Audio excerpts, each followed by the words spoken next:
Beyond the Gates spoilers tease that a sinister undertow is beginning to ripple through the already fractured foundation of the Richardson family. What begins as a complicated love triangle soon reveals itself to be something far more calculated, dark, and generational. Tomas Bennett isn't merely a charming outsider caught between two women. He's a man with a plan, and that plan is vengeance. It all starts when Eva, vulnerable and craving connection, finds herself drawn to Tomas's intensity. There's something about his energy that feels familiar yet forbidden. She tries to resist at first. Tomas was, after all, once involved with her younger sister Kat. But emotion overrides logic, and what begins as late-night conversations and glances held too long turns into stolen kisses. Tomas knows exactly what he's doing. Every smile, every whisper is a carefully measured step. What Eva doesn't realize is that she's a pawn. Tomas plays the game flawlessly. With Kat, he continues to perform the role of the supportive partner, even suggesting that maybe they should start trying for a baby.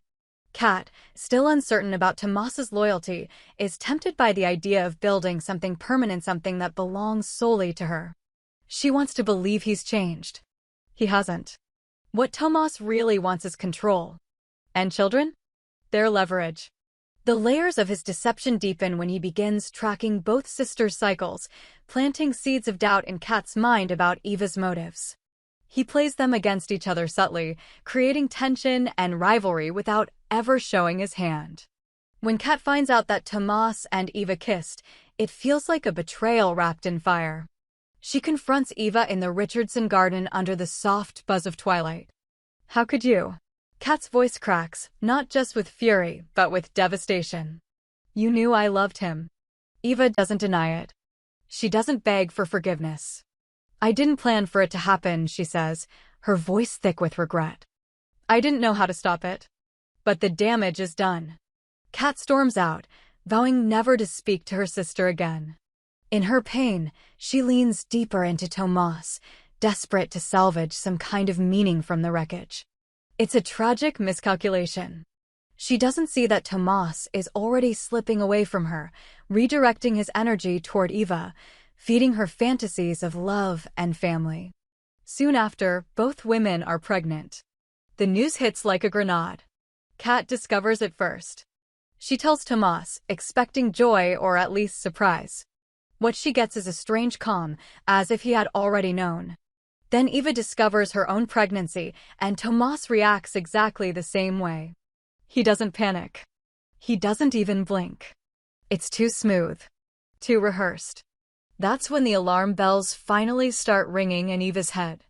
She begins to trace back her interactions with Tomas. The way he always knew what to say. How he always seemed one step ahead. The timelines don't add up. His stories shift. His phone has no history before 6 months ago. Eva starts digging. What she uncovers is chilling. Tomas Bennett isn't who he says he is.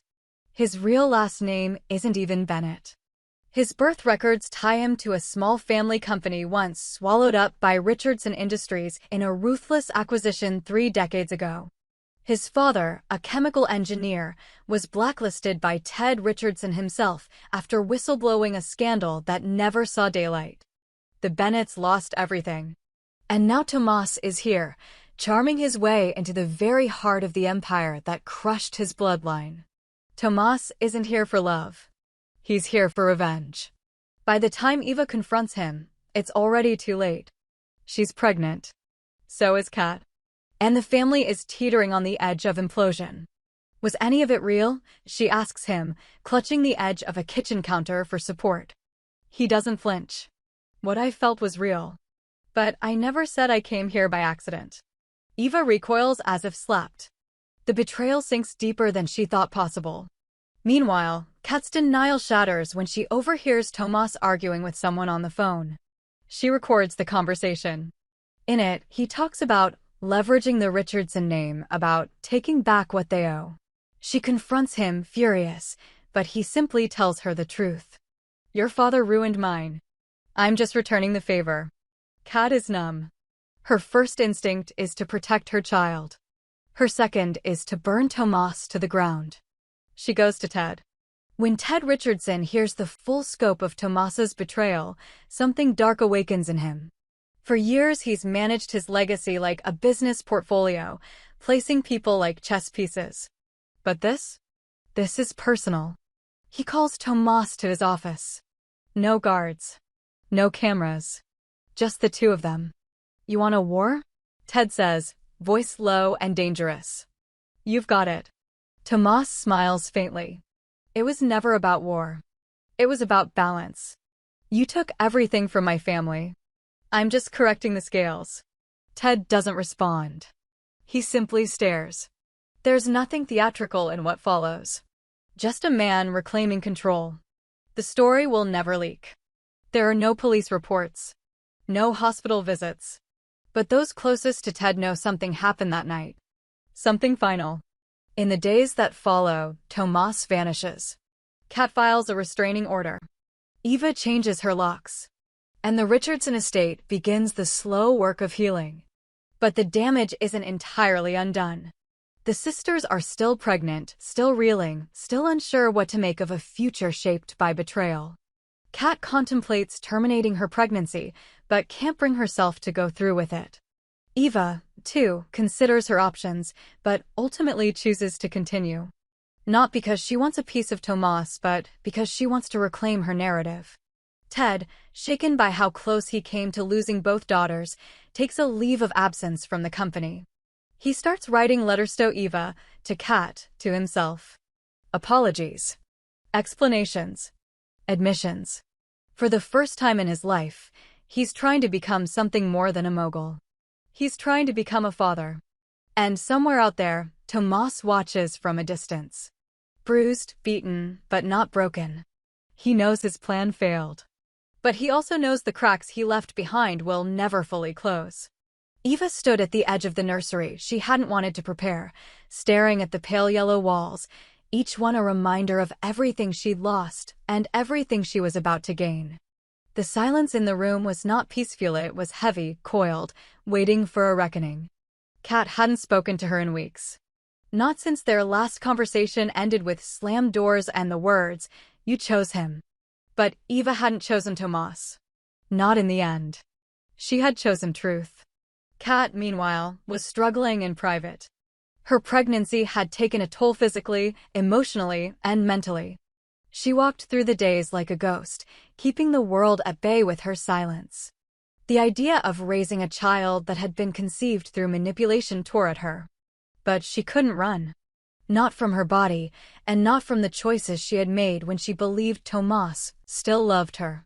She found herself, strangely, feeling closer to Ted. He had changed. Or at least, he was trying. The man who had once barked orders and held affection at arm's length was now softer around the edges. He brought her tea without saying a word. He asked her how she was without expecting an answer. He sat in silence with her while she cried. And slowly, Kat allowed herself to break open. Eva and Kat ran into each other at a prenatal class, unplanned, unavoidable. For a few minutes, neither spoke. Then Kat turned to her sister, breath shallow. "Do you think we'll hate them?" Eva shook her head.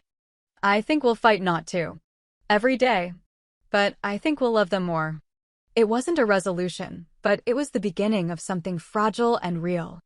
They walked out together, unsure of what came next, but no longer at war. Ted began meeting weekly with a crisis therapist. His company, once an extension of his will, was now in Leslie's hands and thriving. He no longer needed to dominate every detail. For the first time, he questioned what his legacy would actually be. Not the towers or the stock valuations, but the people who carried his name. He invited Eva and Kat to dinner. They both declined, then surprised him by showing up anyway. The three of them sat at the dining room table in silence until Ted raised a glass. "To everything we should have done differently." No one clinked their glasses. But neither did they leave. Small steps. Eva launched a blog under a pseudonym, Second Heartbeats. It was raw, unfiltered, and surprisingly popular.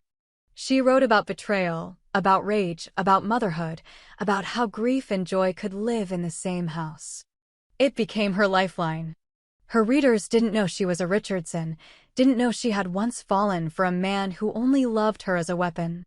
They just knew her voice, and that was enough. Kat began painting again. She turned the garage into a studio and filled canvas after canvas with angry, abstract art. When Eva saw them, she said, "They look like wounds." "They are," Kat replied. "But they're healing." The sisters still struggled. But now they struggled side by side. Somewhere far away, Tomas resurfaced. He had taken on a new identity again, this time in South America. The locals knew him as Tom Garcia. He worked on boats, kept his head down, but never stayed too long in one place. His revenge had crumbled, but his rage remained intact. He read about the Richardsons in business journals and gossip blogs. He watched Eva's blog rise in popularity, even without knowing she was the writer. He recognized her words. They cut deep. Not because they exposed him, but because they showed that she had survived him. Kat filed legal paperwork to block Tomas from having any parental rights. Ted pulled strings to ensure the case moved quickly. When the court ruled in their favor, Eva and Kat met at the courthouse steps. "We're free," Kat whispered, as if she barely believed it. "Not yet," Eva said. "But we're closer." The Richardson name began to shift in the public eye. Not because Ted made another billion, but because his daughters told the truth. Quietly, powerfully, they reframed the narrative. Wealth wasn't their redemption. Honesty was. When the babies arrived just weeks apart, the family came together in a way no one expected. Ted cried. Eva named her son August. Kat named her daughter Mira. They refused to let Tomas's shadow stretch over their children. Ted stood over their bassinets and made a silent vow. The sins of one generation would not poison the next. At August's christening, Eva gave a short speech. No script. No flash. Just truth. Pain tried to define us. But love got louder. Kat stood beside her, holding Mira. For once, she didn't look haunted. She looked like a survivor. Outside the church, a black car pulled away from the curb. A figure in the back seat lit a cigarette, watching through tinted glass. He didn't get out. He didn't make a scene. But he saw them. Together. Unbroken. And then he disappeared, swallowed by the horizon. He would always be a threat. But no longer a power. In the end, the Richardsons learned that blood doesn't always bind, and betrayal doesn't always destroy. Sometimes, it forces the truth to surface. Sometimes, it makes room for something braver than revenge. Resilience. Eva found herself walking the same stretch of beach nearly every evening, August in a stroller, the wind soft in his hair. It was a ritual now, a rhythm she could trust. Some days Kat joined her, Mira clinging to her mother's hand as she pointed to shells and shouted questions about clouds. For two women raised in chaos, there was something healing about salt air and silence.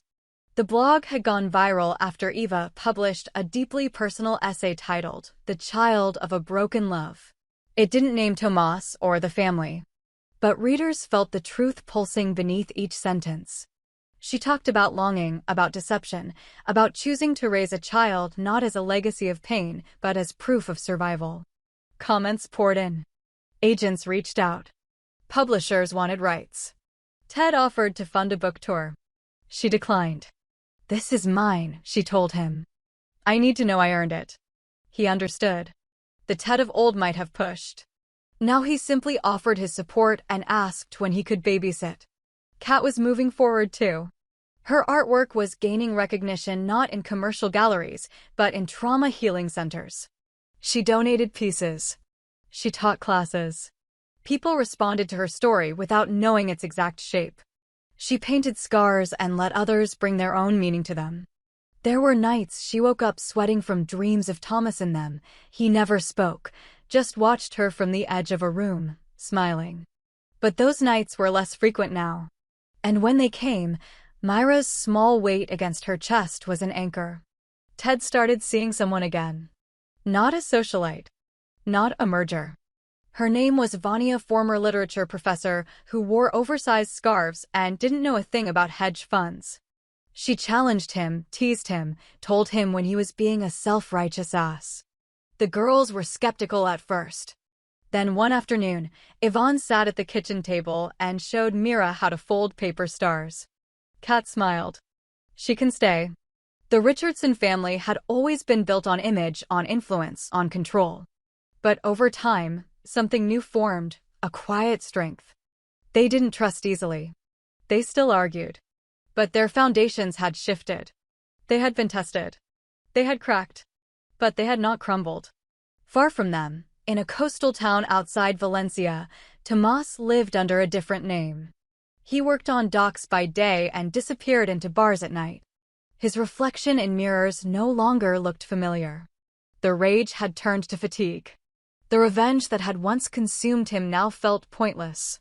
One night, he sat with a postcard in hand, one he never intended to send. On it, he wrote, "I wanted to destroy you. Instead, I made you stronger." Maybe that was the real failure. He never mailed it. Years passed. August turned 5, and Eva took him to the same beach she'd once walked with him in silence. Now he ran ahead, fearless, bold.